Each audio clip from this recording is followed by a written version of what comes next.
Chapter 35 of Your Psychic Powers and How to Develop Them. Recording by Pamela Krantz. Your Psychic Powers and How to Develop Them by Hereward Carrington. Chapter 35 What Happens After Death. Precisely what happens at the moment of death is one of the most dramatically interesting and one of the most striking, insoluble problems in the world today. It remains for us the problem of all problems, the mystery of the universe, the science of being. One moment we see a figure before us, a muscular, powerful man, capable of heroic efforts, great intellectual flights, lofty aspirations, delivering an oration which stirs the hearts of thousands, and perhaps helps to sway the destiny of nations and change the map of the world. The next moment he is lying on the floor, a corpse, lifeless, inanimate, incapable of the slightest thought, the slightest muscular exertion. He is the victim of heart failure. The mystery of death. A second and all has changed. Nothing can now be influenced by him. Nothing is now possible but the gradual decomposition of the body and its return to the dust from whence it sprang. Could any change be more profound or more lasting, since it can occur, presumably but once in all eternity? The slightest anatomical variation in the man's body, so small perhaps that even a microscope cannot detect it, and we then behold the most mighty change which occurs in nature, the profoundest of tragedies and wonders. We behold the transition from the living to the lifeless. We pass from life to death. What is this change we have seen before us? Can we in any way understand it? What can we learn? What see? These are questions over which men have pondered for centuries and which still form the most fascinating problem in the realm of spiritual inquiry. Why we should not fear death. Many persons fear death, but they should not do so, for the reason that, on any theory, it is not a thing to be feared. It has been proved abundantly that, with the exception of very rare cases, there is no pain at the moment of death, and no consciousness of dying. Both are obliterated by the kind hand of nature. The suffering which goes before belongs rather to life than to death. And in fact, many of those who have suffered from some torturing disease have died with a smile of happiness and contentment on their faces. Of the physical body we need think little, since the spiritual body separates itself from this body after death, and thenceforward is as unconscious of it as we are of a finger, or any part of our body which has been cut off during life. The human spirit takes some time to become severed completely from the physical body, and for this reason it should not be buried or cremated too soon after death. But with these exceptions we need think little of the state of the physical body, since we sever our connections with it entirely as soon as we pass into the spirit world. What happens after we have effected this separation is naturally a question of absorbing interest to many minds, since all of us have to look forward to this experience.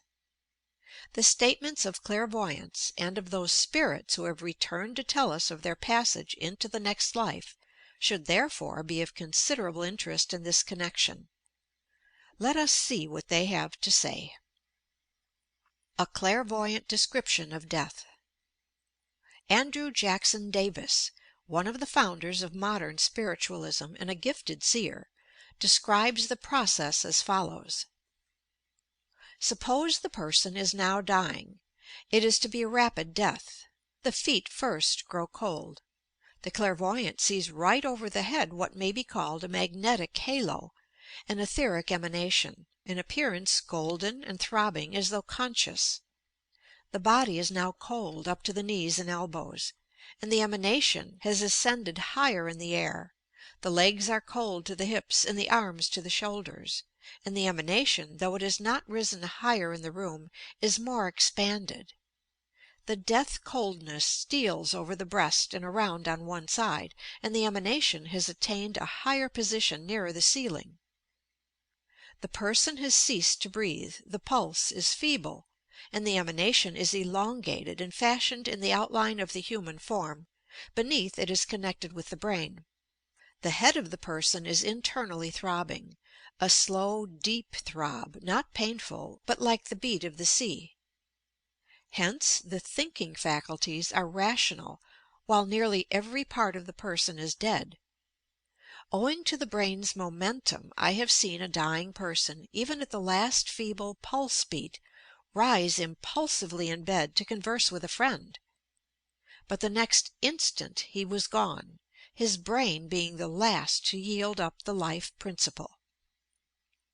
Formation of the spiritual body. The golden emanation which extends up midway to the ceiling is connected with the brain by a very fine life thread. Now the body of the emanation ascends. Then appears something white and shining, like a human head. Next, in a very few moments, a faint outline of the face divine. Then the fair neck and shoulders. Then in rapid succession come all parts of the new body down to the feet. A bright shining image, a little smaller than its physical body, but a perfect prototype or reproduction in all, except its disfigurements. The fine life thread continues attached to the old brain. The next thing is the withdrawal of the electric principle.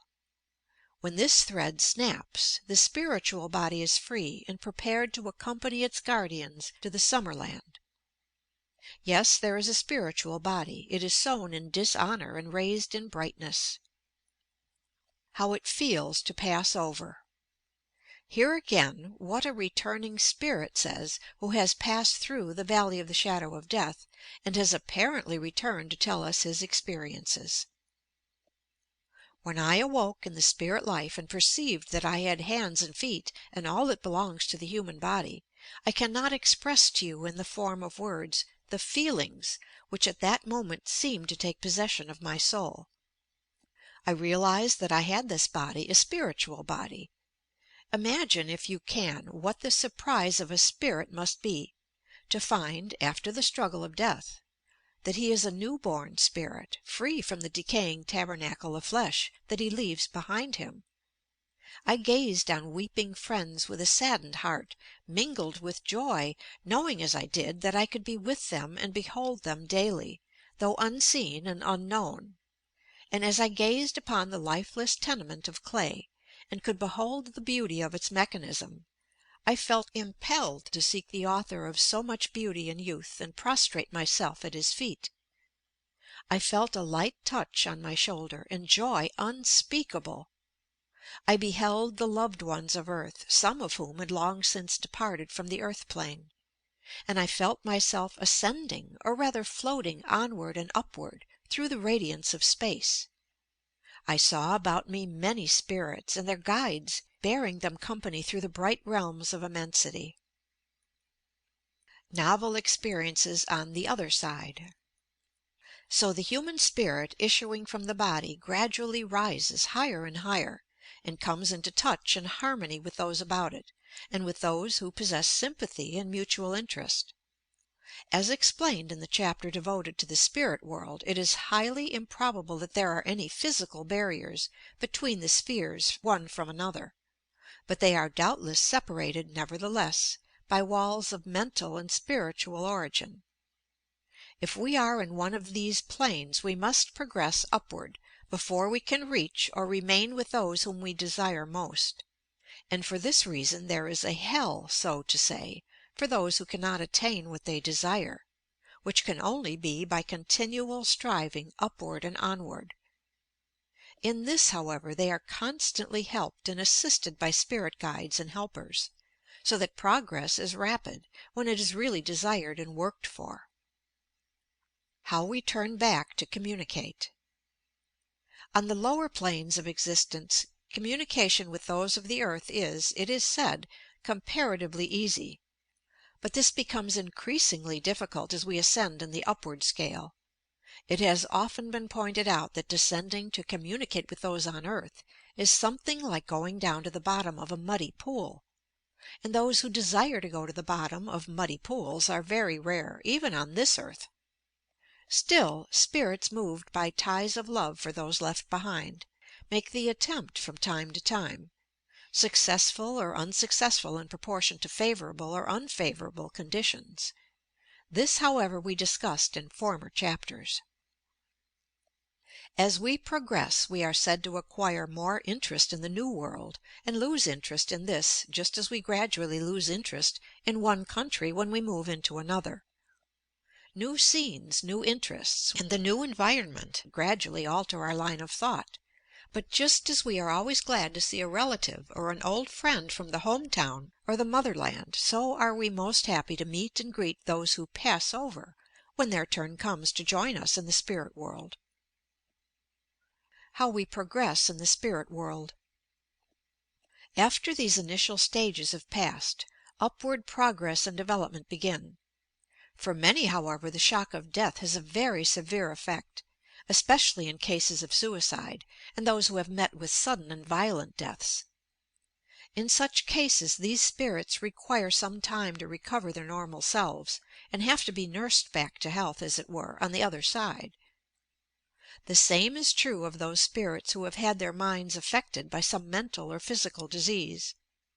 But after this stage has been passed, they all emerge into the brightness beyond, and begin their interest, their instruction, their learning and their progress of soul and spirit, as well as of intellect, which is to occupy them for ages of time to come. Those who die are received and cared for by loving friends on the other side, just as they were when they were born into this world. One need have no hesitation nor fear on this account. Physical birth is a terrible experience, but we remember nothing of it, and there are always those present who will tender and care for us. In the same way, birth into the spirit world through the gates of death is in many ways a terrible shock. Yet we are cared for by loving guardians and received with love and care, finding happiness awaiting us when we pass from this world into the world beyond. End of Chapter 35. What happens after death? Recording by Pamela Krantz.